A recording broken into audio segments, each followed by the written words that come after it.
To some breaking news for you now. The life of Australia's largest oil and gas project will be extended to 2070, with Environment Minister Murray Watt to give the long-awaited environmental approval for the North West Shelf project to be extended beyond 2030. Woodside proposed the life extension to its West Australian gas facility 6 years ago, and it's sat under assessment since then. That news just in. We'll get more detail on this with our Chief Digital Political Correspondent, Jacob Grieber. Good afternoon, Jacob. Can you talk us through this? Hi, Ros. So this has been 6 years in the making. Woodside applied to extend its existing North West Shelf project from 2030, that's the current cut-off date, through to 2070.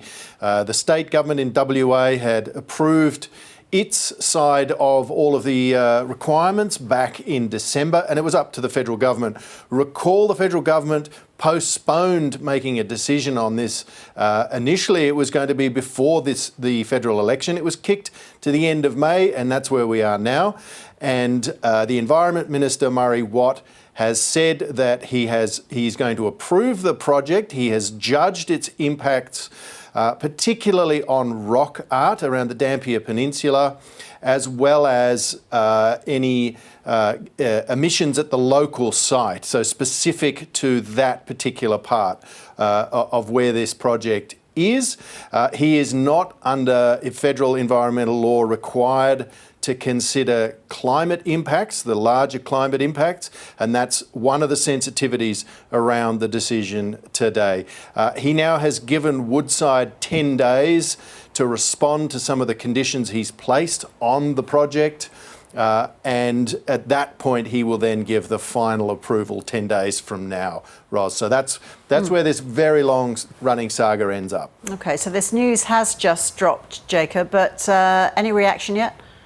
Not yet, but we could expect a pretty robust response from the large number of environmental and climate action groups that have been concerned about this project for quite some time.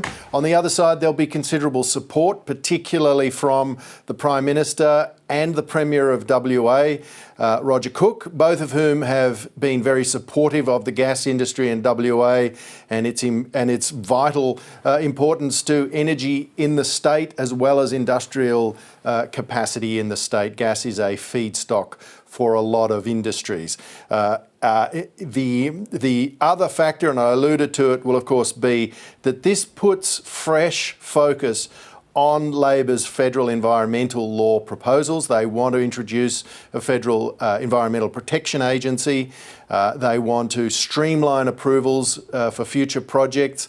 And there will be people, especially on the environmental side, arguing very strongly that future projects of this nature, approvals be dependent on or take into consideration impact on global climate change.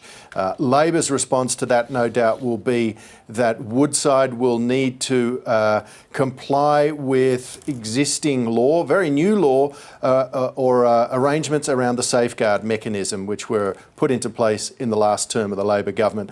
And they will say they are the appropriate mechanisms with which to manage the climate impact and the consequence of a project of this nature. Jacob, thank you for that.